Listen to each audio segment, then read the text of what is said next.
দমদম স্টেশনে বেআইনি দখল উচ্ছেদে বড় পদক্ষেপ প্রশাসনের।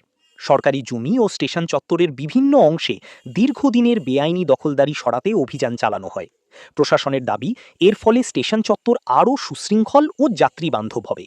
তবে অন্যদিকে পর্যাপ্ত পুনর্বাসনের ব্যবস্থা ছাড়াই হকার উচ্ছেদ করা হয়েছে বলে অভিযোগ উঠেছে। উচ্ছেদ হওয়া ব্যবসায়ীদের একাংশের দাবি, জীবিকা রক্ষার বিকল্প ব্যবস্থা না করেই এই অভিযান চালানো হয়েছে।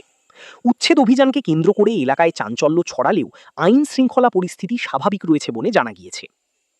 আমাদের কিন্তু লড়াইয়ের মাঠে থাকতে হবে, আজ না হলে কাল দিন ঘোরাতে হবে। এবং আমরা যে কথা বলতে চাই যে একদিন এইখানে তৃণমূলীরা যারা তাণ্ডব করেছিল তারা আজকে ল্যাজ গুটিয়ে পালিয়ে গেছে। তাদের কারুর যারা দমদম স্টেশনে রাজ চালাতো তাদের কাউকে দেখা যাচ্ছে না। এই লাল পতাকার লোকেরা অনেক আগেও ছিল, তারা সব সময় শ্রমিকের পাশে থেকেছে। এই বিজেপিরও সেই দশা হবে। এমনকি বিজেপির ঝান্ডা লাগানো দোকানে বিজেপির ঝান্ডাকেও এরা মাটিতে মিশিয়ে দিচ্ছে এবং সেইগুলো ছবি অবধি তোলা হয়েছে।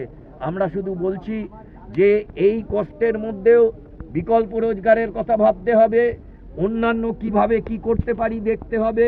তার সঙ্গে লড়াইয়ের মাঠ ছেড়ে গেলে কিন্তু আমাদের কেউ দয়া করে কিছু দেবে না, আমাদের সেই লড়াইও জারি রাখতে হবে।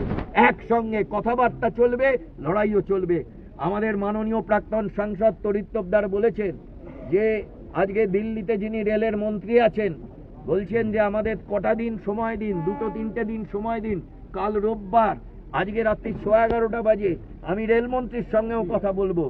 সেইখানে সেই সময়টুকু পর্যন্ত এই যে ভদ্রলোক তিনি দিলেন না, রেলের যিনি অফিসার মানে স্টেশন এসএস বোধহয় বলে নাকি স্টেশন মাস্টার, তিনি দিলেন না।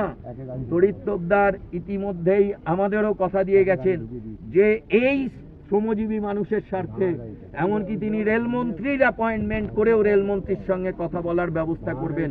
লড়াইয়ের কোনো জায়গা 1 চুল 1 ইঞ্চি জমি আমরা ছাড়বো না, এই মনোভাব নিয়েই আমরা চলবো। এইটুকু আপনাদের বলছি।